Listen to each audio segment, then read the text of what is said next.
try and take on as many experiences as you can and work in a part-time job to keep yourself afloat. But don't waste time in a lecture hall listening to how to do it.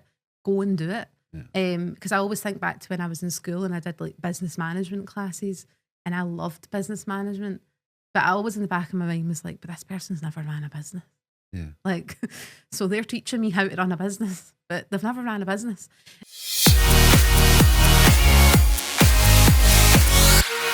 Okay, so let me start and say welcome to the 29er show, Unscripted, Katelin. Obviously, for everyone, you're my daughter, but you also work in the business of 29 Studios. Let me take you back and ask you in a biased way, what was your childhood like, and what was it like growing up with parents who ran their own business? Well, my childhood was great. I'm going to say that. Of course it was. I'm not going to say anything else. No, I was very, very lucky. I had an amazing childhood, and I had, like, my mum and dad, obviously, you're my dad and my mum, had their own business when I was growing up, but I was very lucky for my mum and dad to have such an amazing support system with like my gran, my pappy, and then all my cousins. And so I was very lucky that although my mum and dad were involved in their business so much, I had so many other people supporting me growing up, as well as like my mum and dad, obviously. And you're an only child, so you're our favourite child as well. Did you feel any sense of isolation? Obviously, Gillian and I running the business, and as you said, you were kind of with your gran a lot as we started to grow the business. How did you feel about? Obviously, you had your cousins, but yeah, no, although I'm an only child, I'm so glad I'm an only child, because even my husband sometimes says, "Are you having an only child moment?" And I'm like, "Yeah, I just need a break. I just need to go and watch TV and sit by myself, and I don't need anyone else." But no, I never felt that growing up, because I was lucky that I had 5 girls that I grew up with, who were my cousins, 4, and it felt like I had sisters, but then I could leave and I could go back and just have my mum and dad and just have our life.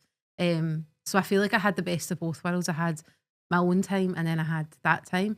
But even when I was growing up, my memories of being at home were that yous were always there. So I think when yous weren't going to be around, I was with my gran, with my cousins, so I had all of them. But then when I was at home, yous were there, because it was time that yous could dedicate to being at home. And obviously mum took time off when I was born, like 5 years to be there. So I never felt like I was an only child. Obviously I am, but I can switch on having sisters and I can switch them back off. And I think, as you said, you had that, loving support from my mum, your gran, and she used to take you away every weekend as well. Well, not every weekend, but you used to spend more or less the same childhood I had down at Dan Keith Caravan Park with your cousins. And I think that really supported us. My mum really supported Jill and I from the business point of view. But we always look back and think, I wonder if Katelin had the childhood like everyone. Or did you look back now and think any sense of pressure, thinking back as your older years, not necessarily when you were like 5, but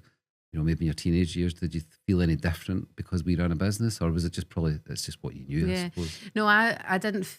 No, I didn't know any different. So like I didn't have it to compare like from before or for after. I think the difference I had was like I had a completely different life. Whereas when in school, my friends would be just the same circle of friends from school that they would have at summer, that they would have all through the year. Whereas I had this whole other life with my cousins, with all my friends down in Ayrshire, that I could then leave, come back, have then the life at my house and all the friends in my street. And then one weekend I have another life. So I was so lucky that I had the complete opposites if I wanted to. I think I still crave that, like growing up. And is there any childhood memories that stand out, whether it was kind of travel, or because obviously Mum, Gillian, loves to travel as part of business and pleasure. And is there anything that stood out just from a travel perspective? Travel, obviously we've done that a lot in business as well, and we'll maybe get on to that. But just obviously your lifestyle growing up was about travelling, going places, spending time with family and friends as well. I think, I was very, very lucky growing up that I got to go to so many places. Even now we still travel together as a family because of business. But growing up we went to some amazing places, and because I think as well I got a wee bit of the luxury of, because I was an only child, there was a few times I got to take my best friend Mary. So I got then to have like a sister on holiday, but then sometimes we went away with family. And then obviously I was so lucky when I was little, we went to Disneyland all the time, which I now don't think is the happiest place on earth. But no, I was very, very lucky, and especially because you were working a lot and you were growing a business, to be able to take that time out together, but then together with family. Like Gran came, the girls came, we went on so many amazing trips that we all still I think we about. grew up as a really close family. Yeah. You know, your extended, your cousins, obviously my mum and dad, and I think that's probably the way we also try and grow our business as well. We are a family business, and anyone that comes into the business, we're trying to make them feel part of that family. So I think that relates back to your childhood and how you were brought up. But as you were growing up, did you always know what you wanted to do? Like, when was the first early signs that you thought, that's what I want to do, or was it a bit different? When I was growing up, I wanted to be a dolphin trainer. Is that because you'd done dolphins? You went to the dolphins, right? Because when we went to Florida when we were little, and me and my cousins, and then they'll hate me for saying this, but we always used to then, when we would go to the pool, pretend they would all pretend they were dolphins and I would be the trainer. Because you're the oldest. Yeah. So I always and we all wanted to be dolphin trainers growing up. And I think because we've seen that in America, and that was like this cool job. Yeah. So it took me a while to get to. And did you tell all your friends back in No. That was my different life. Right, okay. I was a dolphin trainer in that life. Right. But no, I probably didn't realise what I wanted to do until I was near the end of school, because I just always felt school, they were just trying to make you do a bit of everything. And you were just around a lot of people that just didn't align with what you were trying to do. Teachers, friends, everything. So it was only really when I realised, right, I need to leave and I need to decide what I want to do now. It made me start to think, well, what do I enjoy? And that's. And do you think obviously influence with me and mum, me being in the creative side, mum being in sales and marketing. You were obviously growing up alongside that. So what started to influence you then at that point? I think I was always around. Like I don't have like very, very early memories of really understanding what you did. But I have memories of being. Do you understand what we do now? No. No. But I have memories of being like in the offices with you, and I always remember having like, I didn't know what you did at the time, but it was this big massive jar of Nutella, and I just thought it was amazing that you just had that, and it was for the labels. And I didn't know when I was growing up what you did, but I just knew the environments that you had, the people that you were around. I liked that. And it was only as I obviously started to grow up and learn what you did, it probably did influence. Like, I liked the environment, and I liked the buzz and the adrenaline that I could see that it gave you. So when you left school then, what did you go on and do then? I left school and I left school in like 5th year. I left early because I was like, no, I think I know now what I want to do. And I went and did film and television production, and I absolutely loved it. But I think now looking back, what I loved was, part of it was TV production. So in the college I went to, they had like a TV studio, and the adrenaline from that of like, you did like broadcasts to the college, you know, it was live, it was in the moment, nothing could go wrong. And that's where I got a kick out of it, because it was like, it's this or nothing, like we need to just go for it. So it made me love that buzz of one chance to make this happen. And I think now looking back, I can see where that's transported to my love for events and live events and what we do. But back then I thought, oh, it's TV. TV's the be all and end all. Yeah. But it was only as I went through college I realised, no, I don't want to. So it was more on the creative side of it at that point, more aligned with probably what I do, like from a graphic design creative side, as opposed to the sales and marketing. And as you said, it was film and television, and that was at that time, that was an industry probably everyone wanted to get into. But obviously we were aligning our business with a different type of events and marketing and graphic design. And I think because when I was in college, they were very much pushing the content creation part of it. They were very much pushing, you're a cinematographer, you're a photographer, you're an editor. Nobody ever really talked about the fact you can be a floor manager, you can be a project manager, you can be, you know, there was roles outside of the creative part that you're still in the industry, but nobody ever explained that. They always just explained like, your job is to get a camera operating role in the BBC. But nobody ever took them at the time to go, but there's actually so many other roles that make that happen. And then it was only like later on I realised that. I think we also started to realise as we got kids from college, it was that they were kind of like having to decide what particular role, would you say camera operator or editor? But we were always looking for people who could do a bit of everything, who could master all those trades. So I think, as you say, you started to develop that skill set for film and television, that you thought more the creative route. Yeah. And then tell me more about what happened then after college. And it was actually when I was in college. You were doing a project for like a Scottish tourism board, and there was an opportunity. You had to be in so many places at so many different times that you were quite short on people to support and help. And we'd never spoke about me coming into the family. It wasn't. I was always quite set on like I want to do TV and I want to do this, but the opportunity came up and I thought I'll do it and I'll help and I'll come on. And I actually then helped on a project with Lynn, and it was for a film. I think it was Troon Beach, and Lynn was filming, and we were trying to capture. I think it was one of the air shows or something that was happening down in Ayrshire, and I was working with her that day, and it made me realise it's not just you're a filmmaker. Like Lynn was planning where we were going to be, who we were filming, then we were asking the questions, coming up with the questions. She was going to edit it, and I thought it's everything. It's not just one role, and that really changed my thought process. But my college were very much no, like you have to stick to that one discipline. Yeah, and they were very reluctant to let me try and split my time to doing like running jobs with yous. Yeah, they weren't. Yeah, because when I look back, it wasn't that we were trying to. Because me and Gillian also think, did we force you into the business? But I don't think, as you're talking about, it wasn't like that back then. You kind of like a brilliant accident, like you came to help us and support us. And I think, as you just explained, it kind of opened your eyes to like there's multitasks within what we do, and that excitement that you talked about earlier, that feeling of that live type of event, rather than being kind of like having to pick a particular role through the college route. So I think you came in and you helped that in that shoot, and that maybe gave you a little taste of, maybe you started to understand a little bit of what we did. So it was really Lynn that got you more involved in our business than... I have Lynn to thank for everything. Okay. What's one experience in your life that changed your perspective forever? Is there something in your life you thought, wow, that's something that really changed my perspective on things? It can be personal, it can be professional. Something significant that... It's maybe not like it's more like there was just a moment in time that I thought that I just loved that. And it was we work with a company called Verint, and we do their conferences every year, which is their customer conference. And I do get a buzz from doing events like that. And it was 2018. And we'd went, it was the biggest crew we had that year. I think there was about 18 of us.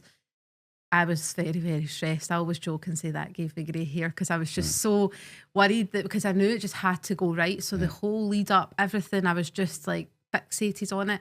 And then it was the end party, and we were in SeaWorld, I think it was, and Verint put on this incredible show, and they even had fireworks that when you put sunglasses on, the fireworks said Verint, and it was just spectacular. And I remember sitting back in the kind of, is it the bleachers, I don't know, up in the stand, and I was with you and Mum, and we were just watching all the Verint team, our team dancing, and I just thought, wow, like that's a goosebumps right now. We did it. We nailed it, and nothing went wrong. We're all good. And I think we've never topped that. Like I've never topped that moment of wow. Yeah, it would probably give you a sense of what you can achieve. Like you go back to your college days, and you said you liked the buzz of maybe live television. Yeah. And obviously in our business now, part of our business is events. And you touched on it there with Verint. We've done that for, I think it'll be coming up for 10 years. There was one year we missed it. And obviously during COVID, we'd done it remotely. But that was probably the biggest, as you say, maybe 18 of a team. And you were in charge of that. And I remember there's a photograph of you sitting at the top of the table, and you had to control everything. You were mission control in that event. And me and Gillian seen you thrive in that moment. So from the days of going out with Lynn on a random film shoot to controlling a multi-million-dollar shoot from a customer, multi-million-dollar customer, and they've relied on us ever since. And you're in charge of that. You're in charge of the whole team. And I think we should be proud of that. And that is something I think that changed your trajectory to be more focused on live events, give you that kind of that excitement, basically. And I think it always just make like the feeling I had in the lead up to that, the pressure I put on myself to make sure that went right. And obviously in a live event, not everything goes right, but it's how you adapt that, how you talk about it. So whenever I'm doing something, I'm like, I managed to, we got 18 people over to America to deliver that conference and back out again. Like we can work it out. Anything we can work out. Yeah, no, it was perfect.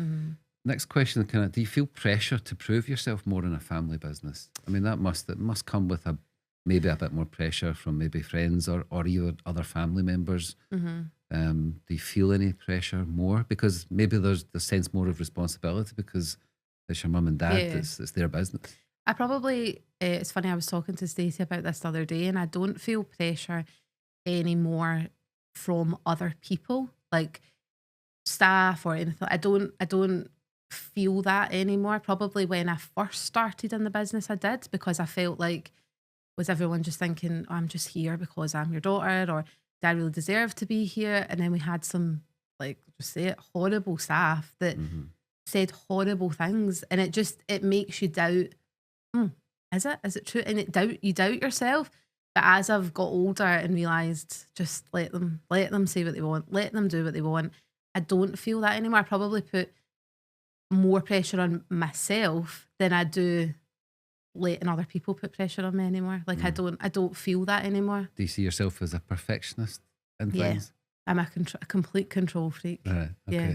Like everything just has to be perfect. I remember obviously you've touched on people and team, and obviously over the years, like I said, I think the previous podcast, you don't get it all right. You hire people with the best intentions, and for lots of reasons it doesn't work out. But there obviously was some case studies of people who I think were jealous of you and thought you were getting things easier because you were part of the family. But if anything, I think from our point of view, me and Mum, is that we've probably put more pressure on you, and we probably expect more in a different way.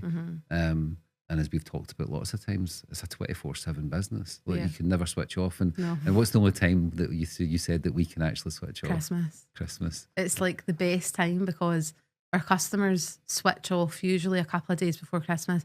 And then a lot of our customers then don't come back until after New Year. So it's like the only time as a family that we can quite literally not check your emails. Whereas all year, like I even remember on my wedding day, I was checking my emails to forward things on because I was like, that needs to be done. And this, you can't switch off. Yeah. But Christmas is the only time where you're like, we're down. I think that's what it is difficult when you run that family business, is finding those people. We've talked about that, but it's finding the right people to join the team. And obviously, Lynn joined us and is now owner of the company as well, and feels like family. And the same with Stacey now as well. It's like we're trying to continually build that family of people who really deeply care, and first of all care about each other. And I think we've went through that phase, and I think that a few years ago was a challenge for you as you were growing up through the business, facing that with some of the team. Because you grow, you build relationships with people, and then you find like they leave, which is fine, like leave and go explore, do the world. But it's when they leave and you find out that whole relationship you had wasn't real. Like that's the hardest bit. But now, like, I probably have learned to not make that mistake again, and I only really let people in that I can like 100% trust, like Lynn, Stacey. I think I find it hard letting anybody else in the way I let them in, like moving forward. And I think it's the most difficult part of we're a small business, but we service like multi-million-pound clients, global customers, but we keep ourselves small, and that's really important for us to bring in the right people, but it's the most difficult thing to do. And I think then it does hurt. It hurts from your level, from our level, when you don't make those right choices. But I think for you, it was probably a bit more difficult because you were our daughter. And there's been many occasions people don't even realise until they're in the job, because it's not that we try and avoid it, but we don't deliberately portray that you're our daughter. I think people have kind of not realised until they've joined the company. There's probably still people that we work with right now that have we had a meeting last week, I think that was. And she didn't know. So. And because and obviously my second name's different now, and it isn't something that we ever push, because like there's tiny parts of me that think, oh, they'll just think I'm in here because I'm their daughter. But it's when someone finds out later, they're like, oh, I didn't know that, and it feels a bit better that way rather than on a call up front, this is who I am. But then I think it works with the customers we deal with, I think it also works because they see the commitment that we have It's as a a different business, level. because it is that, it's family led, and as you said, it's 24/7. It's on your wedding day, still checking your emails. So Christmas is the best time of the year, as you said. So because I remember we were on our honeymoon and my husband was like, leave your phone. I was like, I will leave my phone. And then we went out for lunch and I was walking with my phone. He's like, are you working? I was like, no. And he was like, I'm just taking pictures. But I was, because you just want to know. And it's different. Like, I see friends, family who all work in businesses and they love their job just as much, but they love being able to switch off at 5 o'clock. Whereas I can't. Like, I want to know what's happening. Even if I'm just at home doing something, I get FOMO that you're all in the office. Like, I want to know what's happening. I want to help. I want to be involved. So I find it really, really hard to switch off. So that's why Christmas is just as soon as it hits the 20th, we need to just switch off. And amongst all of that, we have, you touched on it earlier, we have really good times and the best of times because we do spend every day together. And, you know, obviously during pandemic, when Jill and I moved to Mallorca. And left me. Abandoned you. Abandoned me. I was an orphan. Which we thought was only going to be for a few weeks, and it ended up being 9 months without seeing each other. So we go from... It's the longest ever. But so the benefit of that, you know, there has some negatives we've touched on, but the benefit is we do get to work together every single day. We share those moments, and life is made up of memories, isn't it? And whether it's on a work travel thing, as you say, we go to America every year, we travel to different countries. We also get to share those moments outside of the work environment when we are traveling, and we create lots and lots of memories. And I think just growing up, that's what we've tried to do.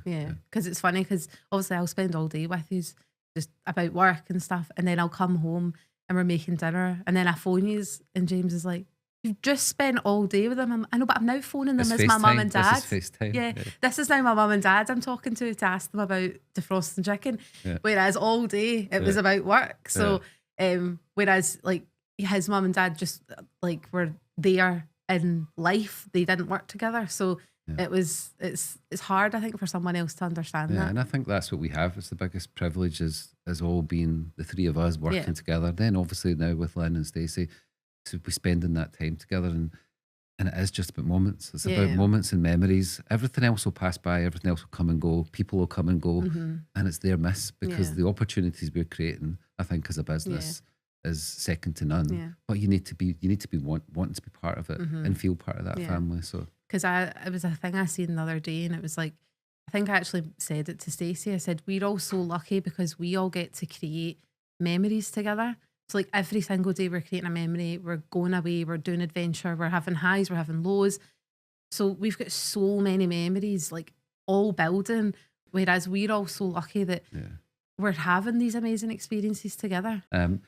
So more, can you describe a week in your life right now? And it's probably, as we've just touched on, work commands quite a lot of that week in a good way. And we always talk about love what you do genuinely. So try and give me a sense of, you're obviously not a morning person, no, we know that.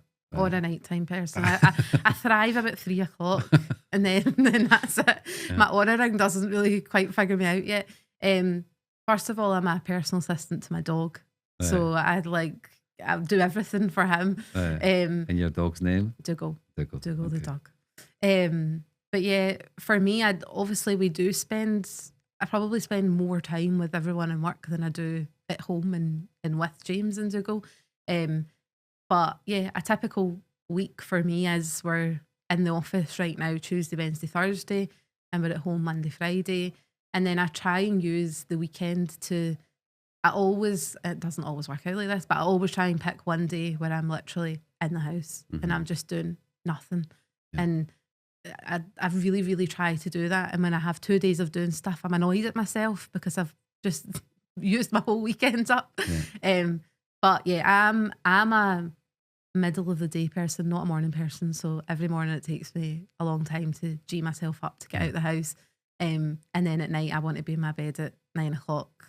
Watching your soaps or watching your stuff. But in a more than describe your kind of work, you know, for maybe James, who doesn't quite understand what you do, your husband. I know. So I asked him if he was going to watch this, and he said no. For James then, kind of what you do. What I do, So for our customers, I'm sometimes the person they come, not sometimes, all the time, I'm the person they come to say, we've got this idea, I've got this project I need you to do. And it's my job to really jump in and kind of break that down a little bit and understand, is that what you want, or give them other ideas or other ways to approach it. So every day, and that's whenever anybody asks me when we do interviews and stuff, I always say like, every single day is different. I never have a day that's the exact same. But I love that. I couldn't just work somewhere that I was just doing the same thing every single day. But I could be on client calls at any hour, because a lot of our customers are in America, taking briefs, understanding what they want, or on a call delivering the pitch back, like actually presenting that to them, or if they're in the studio, like, anyway. Then I do support on project management. So Stacey obviously looks after a lot of the project management in our company, but I support her if there's any areas where, we need some extra help. And then our marketing as well. So I look after our social, our brand, our marketing. So everything that goes out from us, I look after that too. Yeah. And if you look back, then we talked at the start about your film and television career, going towards the creative, but then it's kind of like a hybrid between myself and Gillian on the kind of role that you play. So as you say, the marketing side, you're still very creative, take after your father, but you're kind of in that kind of middle kind of like part of the role now. I love coming up, see when a customer comes and says we want A, B and C, I love thinking, right, well, how are we going to do that? And I think because I do have that understanding of how it works, how would we capture that, how would we create that, because I had that. I spent, I think it was like 3 years at 29 actually on the tools, actually editing, actually creating. So I think it really helped. I moved quite quickly into like more of the strategy side, but I think it really helped give me an understanding. But that I love doing that. I love coming up with the idea and then pitching it first to our creative team and then pitching it to the client. Yeah, no. We kind of touched on it. I think I know the answer to this, but your favourite project ever? Would it still go back to going to events? Maybe it's not project, maybe it's more the kind of category of. I think any event, obviously we touched on the one with Vedant, but we do so many events for so many of our customers, whether they're like a virtual event, an online event, whether we're not actually there, but we're supplying everything for the event. For me, it just gives me such a buzz, because I just think we have one chance, and we also need to think about, like, how do we come across? How does the customer come across? And when we're at these events, we are our customer. So even like right down to all our crew that are there, they're all briefed. They know what the customer does. They know what, like, I make sure they all 100% know all our services, who we work for, so that I want everybody to be saying the same thing. And it's a performance in a sense. And I think it's a compliment to you and how you operate that, is that we are very customer centric. I think, we're talking about Vedant especially. They hire us because of how we approach their customers and give them the experience. We're not just a film crew turning up. And I think that's down to you and how you manage the crew that do that. As you say, they represent us, obviously, but they're there as an extension to our customers. So we're almost like partnership. And I think that's what they've called us, is basically they're partners in that conference. So that gives you that kind of excitement. Yeah. I love it. I would do that every single day. Like that feeling, that buzz, for me, when we're working on projects that's, there's no deadline and we've got as long as we need to. I'm like, I want the buzz, the feeling that this has to be played on a screen in front of 2,000 people. We need to make that dead. Like that's when I get a massive buzz. And we work with a lot of customers who we do all of the content for the event, where we're not actually going to be there, but we know that we're the one, when we see the pictures afterwards, it's our stuff up on screens, it's our stuff printed out. We were there. Like we gave that experience, even though we weren't in. And I think the preparation, again, it's not just go to the event, it's the months of preparation. For the bigger events, it is like 3-4 months ahead of time that you're preparing the smallest of details. So we talked earlier and saying that you're a bit of a perfectionist. I think that comes into play with events, especially because, as you say, you have to get it right first time. So and you have to second guess what could go wrong as well. And but maybe that's a lesson for all our projects. As we always are trying to learn in businesses. You talk about deadlines there, the importance of deadlines, and when it is live, it's the ultimate deadline. It's maybe then try and incorporate that more into every day, every project is creating that almost like the ultimate deadline, because you thrive on that. I think you do, and I think that really works. It's just it's all the details. It's like you said, we have one chance for this to work, And because I always think back to like our wedding, that was stressful for me because I wanted to project manage my wedding and I wanted to make sure everything was perfect, and I had to really try and take a step back. And even on the day, the lady that was organising the venue knew I felt like that, and just before she let anyone into the room, she was like, "Do you want to have a look?" I was like, yeah. And I went in before anybody else. I was ready. We'd been married. We were waiting on dinner, and I went in and made sure every table was right. And I just can't help it. It's just in my DNA that I just want to know it's perfect. And I want to make sure we're given from what was on everyone's plates at the wedding day all the way through to if somebody stops you in a lift at an event, what are you going to say? Like, I need to know the experience is right. What do you think? Take that after? You. 100%. It's so frustrating sometimes, isn't it? And it's so annoying because there's sometimes I don't want to be like that. Yeah. But even... You can't help it. No, because even James will say, I'm going out with my friends. I'm like, well, where are you going? He's like, I don't know. I'm like, have you not got anything booked? And he's like, you're not coming. Don't worry. But then I'm like, but how are you going to get into a restaurant? There's 10 eating. So I need to just try and learn to... you can't control. That's why maybe Saturdays or Sundays one a day you just need to switch off and make no decisions. Yeah, no decisions. No, I totally get that. Yeah. Do you believe in luck, or do you think it's just down to hard work? No, I believe in the universe. So I believe that. Yes, we take after your mum. I do. Yeah. I believe that everything happens for a reason, good and bad, and if you need to just put that positive energy out there. And I always say, like, if you say, I've not seen any yellow cars, then you keep seeing yellow cars. So you need to put out what you're trying to attract and it'll come to you.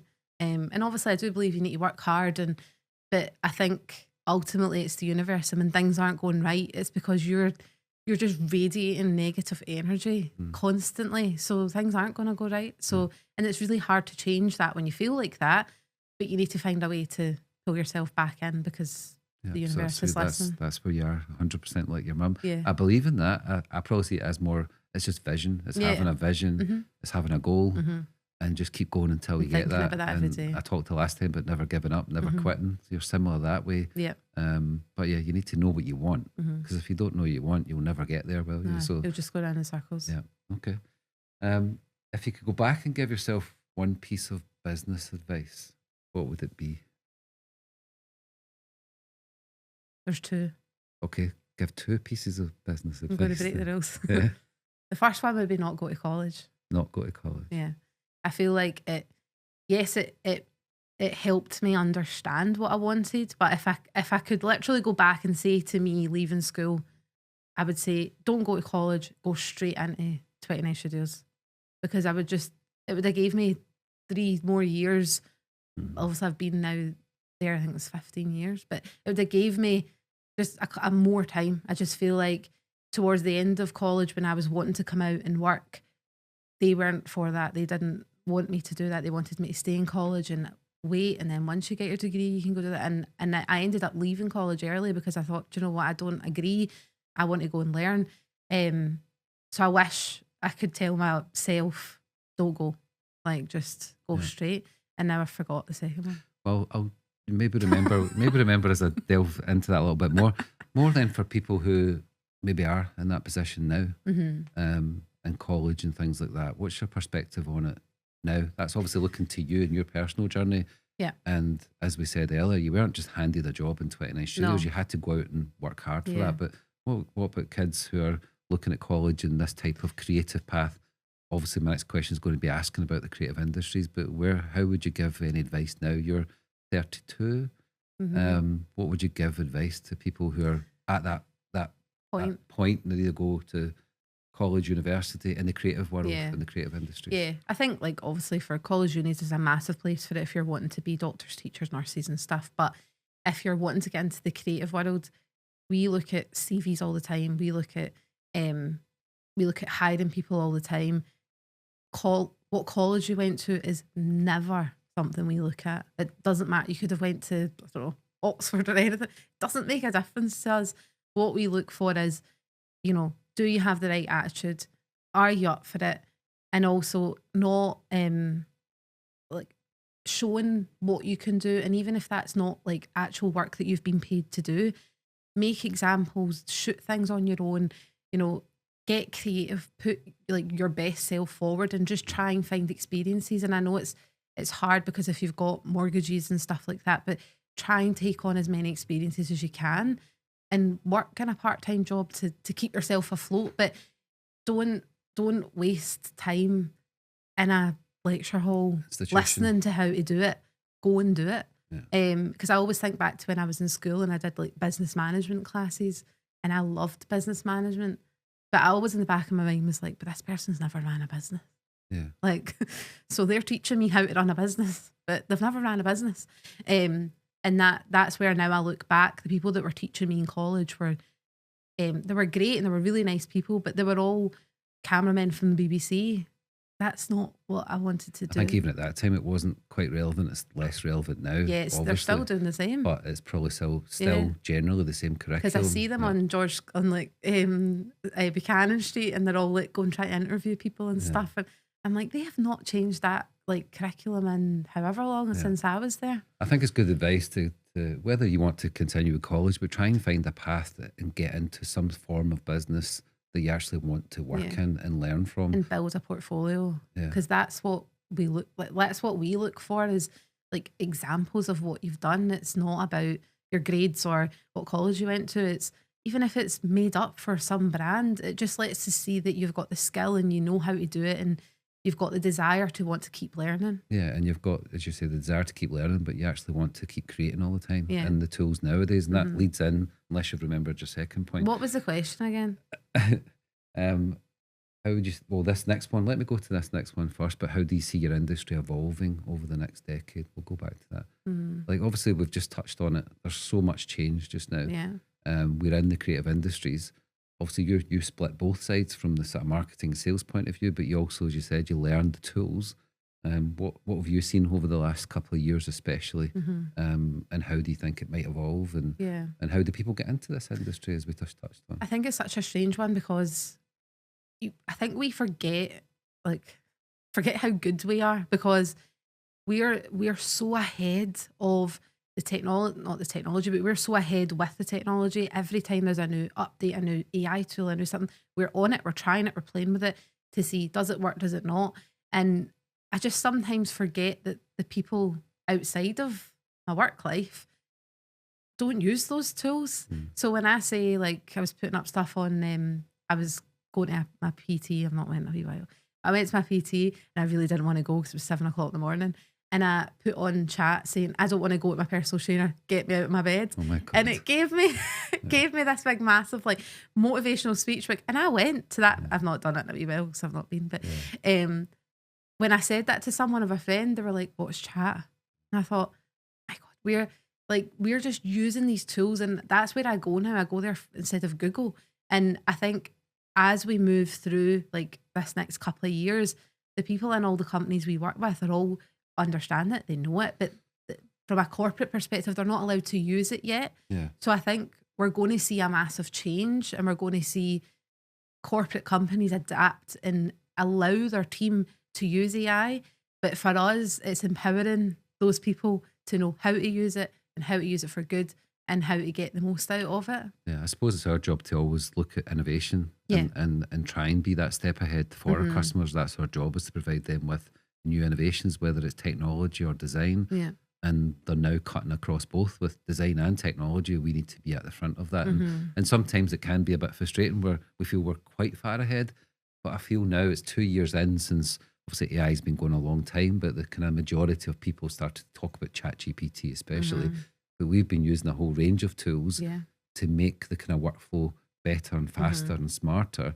And it's only now, I think, that our customers are starting to realise like the need to adopt and adapt into these situations. So it's I suppose it's us trying to consistently be ahead and innovate for them. So but it's the speed of change, I think, that we're all seeing with AI especially, and how we can adapt that and bring that to our customers. It's so exciting, and it's seeing how it's affecting our business, our customers' businesses, and it's so easy to just tar AI as like this big bad thing and it's just doing all these horrible things, but there's so much good that's coming from AI, and it's just how we use it correctly and how we like empower people and empower companies to actually put it in place to strengthen what they offer rather than it being a negative. It's the biggest change we're going to see from the creative world. So the question that I did ask earlier, and you came back with one answer, was if you could go back and give yourself one piece of advice, what would it be? And you said there was two, but maybe you've not quite remembered. Now. You remember? Yeah, I remember now. Okay.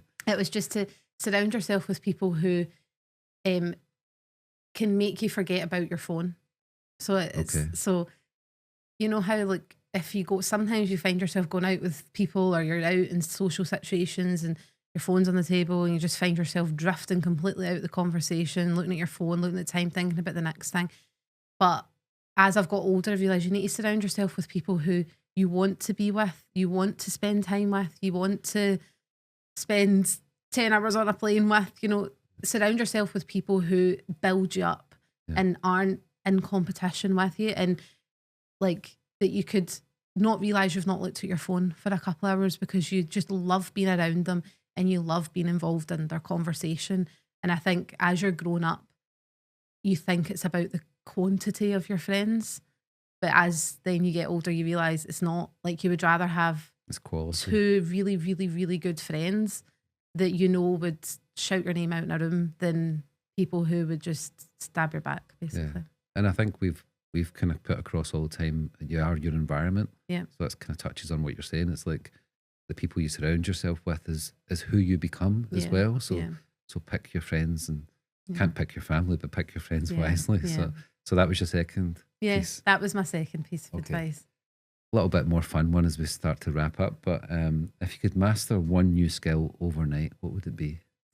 One new skill. Well, anything you want. I thought about this the other day because also I heard you doing another interview, and I thought it would be to speak Spanish. Yeah. Just if I could just click a button and just learn that overnight, that would be great. Is there not an AI tool for that? I know. You probably could just walk about with your phone, but yeah, I would just love to be able to do that. And in a working environment, that's never been a barrier. Like, you know, most people we work with actually speak English, or it's English is their second language, so it's never been a problem. But just more socially, obviously, you've lived in Mallorca for 3 years. Yeah, we took lessons, but I don't know, kind of half work. But when I would come over, like as many times as I could, I always wished I could just speak fluently. But I think something you said on one of the other episodes was like, you don't prioritise. It's obviously not important if you don't prioritise it. So for me, it's not like a big, massive priority in my life, but I would just love to be able to push a button and be able to speak Spanish. I suppose that's something then, as you say, if you really want something, you'll prioritise it, but it obviously something that you do just want to learn overnight. Yeah, I don't want to put in the effort. You don't want to put in the effort. I just want to be able to know it. Yeah. Even if I could just understand people talking, but no, it's never going to happen in my life. Yeah, so. I think that's always been. My sister talks fluent Spanish, but and does she not speak like French? Like she's got just showing off. I know. We create things. Yeah. Maybe it's kind of still in that kind of question set, but is there still something so rather than overnight skill, what's something you still want to achieve? Well, I'll start by saying I love our family business, and I really, really. This is my resignation. I feel a butt coming. No, obviously, I love my job and I love what we do, and I always want to have 29 in my life, but I would love to buy a house. I would love to buy land and build my own house and convert it into an office. Yeah, 29. No, I would love to buy land, build a house, and then put like glamping pods on it and turn it into a very luxury staycation experience. Yeah. Far enough away from the house. That could be 29 events. 29 pods, that was my idea. Okay. Nobody take that. So there would be 29 pods on. But I would love to do that, but I actually don't feel like I'm there yet. And I think that's something that will come even in like 10, 50. I don't feel like right now is even obviously if I was given a big bit of land, I would go for it. But I don't feel I'm there in my journey yet. Yeah. I need to learn more and go to more glamping places before I can build my own. More experiences then. What's one moment in your life that you'll never forget?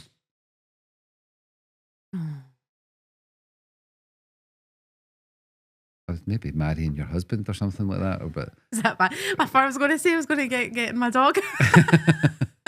Obviously, getting married, like that was amazing. But that's quite a hard one. Do you know, actually, I would say getting engaged.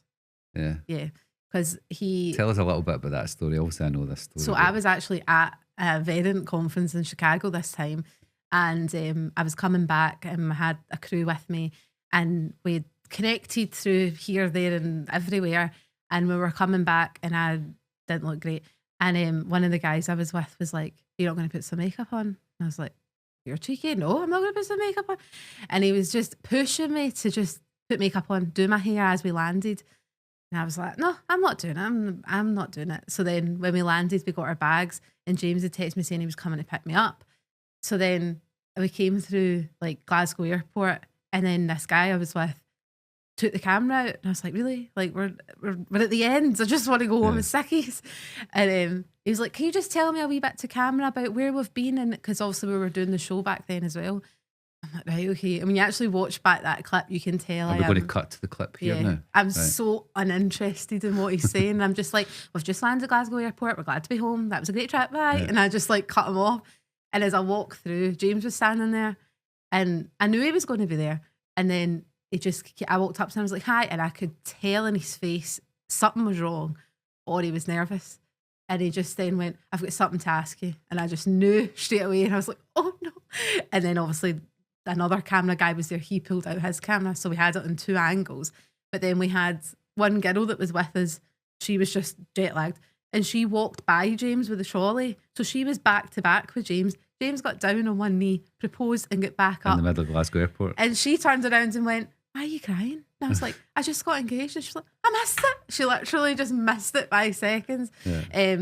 But yeah, that was special because it was just on the end of such a high like trip. I was coming into that low of like come down from that event. So yeah, that was probably a really, and we've got it all on camera as well. Yeah, which she orchestrated with you and Mum. Yeah, yes, we did. James very kindly came and asked our permission first. But he told me he was sitting in my bedroom in our family house and waiting to ask, and he said he was just pacing the bedroom because he was like, "I don't know what to say. I don't know how." I think it was the night before. It was round about us. I'm just going to come in for a minute. I was like, "It doesn't usually come in. Why is he coming in?" But yeah, that was very kind of him to ask permission, which obviously we said yes. Yeah. But yeah, the second one would be getting my dog. Getting your dog. Yeah. But the dogs became the priority now. You're now married. How many years? He picked me. He picked 6 or 7. Yeah, my dog picked me. Okay. One last question is, do you give yourself a piece of advice for the future? The future? Not like too far ahead, just the next couple of years or so. Or will I do what Mum says, like, am I going to die? Probably something I've learned in the last year was like that whole let them theory, and it stuck with me like since I've read the Mel Robbins one.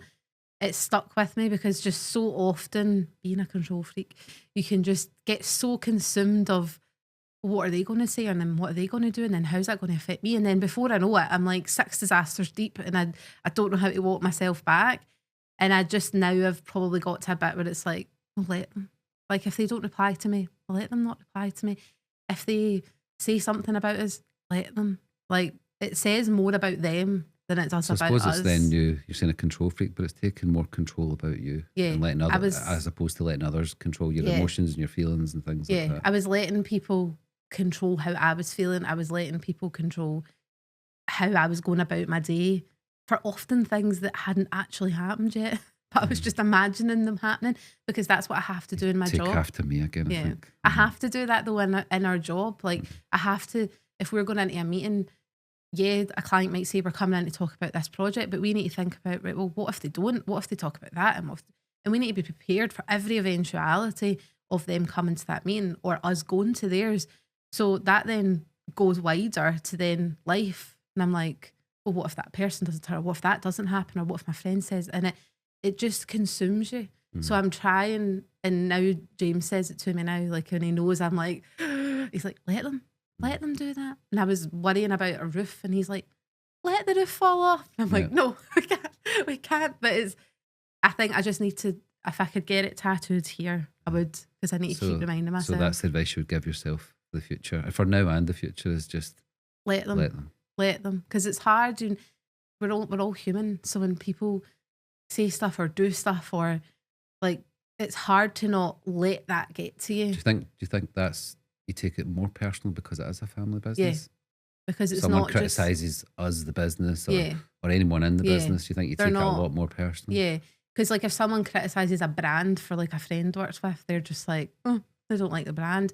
But for me, I'm like, it's bigger than the brand though. It's everybody in the business. It's all their livelihoods. It's bigger than just, oh, that's rubbish. It's like, well, the effect that has. There was one phrase, Mary Mickle, of McTaggart Mickle, she said to Mum in a podcast was, and it was actually at the Family Business United when we'd done a presentation, and there was just this one term. She said, "This is your life's work." Yeah.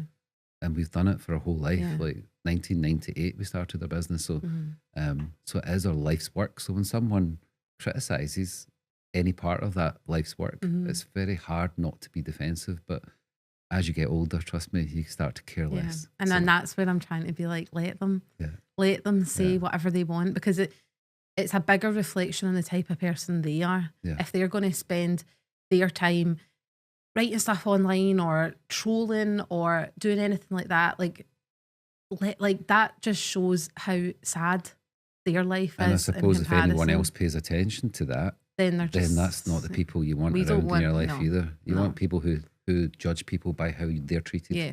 Because you see that with like celebs, and celebs get trolled like constantly, and I don't know how, like, they must be so strong to not look, and it's hard, but you kind of just have to get to that point, and that's what I'm trying to get to, is just try and just move on. Just don't look, just let them do it and just get on with your life, because at the end of the day, they're not the people that's making an impact. Well, the compliment I give you is you're 32 and you're talking like that way already. It's taken me to 56 to start to think about that. So I've cared all my life, and you still care no matter what. You still do care, but you have to let them, and you have to care a little bit less. So you're doing well. So on that note, thank you very much for joining us. Thank you. That was unusual, this one. Obviously, being my daughter, and I know all your stories, but I think it's good just to kind of put that down, create that moment, make that memory. Yeah. Thank you. Yeah. Thanks. Good. That was good. That's a wrap. We're done.